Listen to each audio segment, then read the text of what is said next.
Well, this is Steve Ridgel, and I do a lot of content. I do a YouTube video like you're watching now, probably 3 times a week on average, do a couple of blogs a week.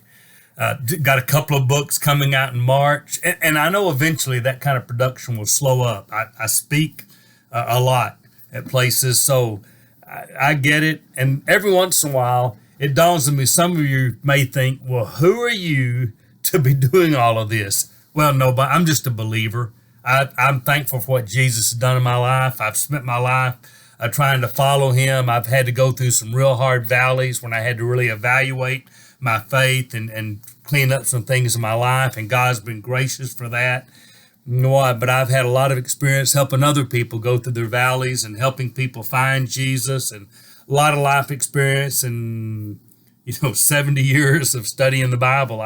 You learn a lot. So you think you're always right? Yes and no. Of course, I think I'm right. I wouldn't say things if I didn't think they were right. Every once in a while, I have somebody say things like, "You can't possibly believe," and I'm like, "No, I don't believe that. I just say it." Of course, I believe what I say. Now, the other part of that is, of course, I'm wrong. As many people have said over the years, I'm just not sure I know exactly where I'm wrong. So here's kind of how I decide what I'm real strict about and what I'm not. The things that God puts emphasis on, then I do. There are a lot of things said in the Bible where it's even explained the why. And baptism, for instance, the explanation that's part of it, dying with Jesus, being buried with him, being resurrected to a new life. And just like we died, we'll be resurrected. And so, okay, there's a lot of explanation there. So baptism's a big deal. Okay, I'm pretty strong on that. Things that say most important, our greatest command. I'm pretty big on those. I'm pretty big on things that are direct. I mean, if the Bible doesn't say it directly, well, you may infer it. You may even put some things together and say, I believe this is the way to do it, but you can't say this is what God meant. Or you're setting yourself up to say, listen, God did make this very clear, but let me clean it up for you. Here's what he meant.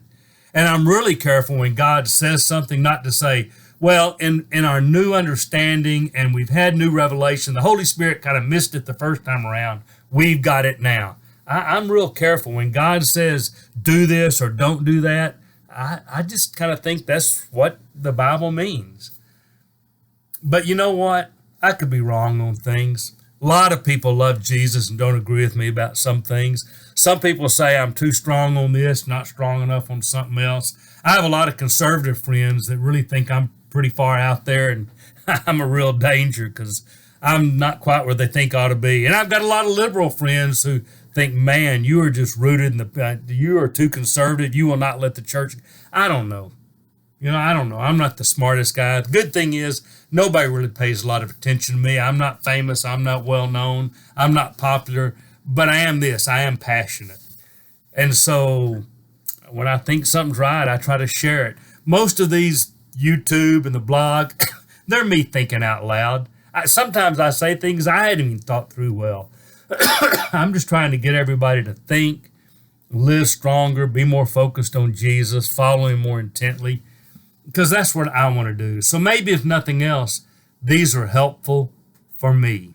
So I don't know that I've got all the answers. I'm not even sure I know all the questions, but I do know where the answers are found. And so I share the things I think I'm right on.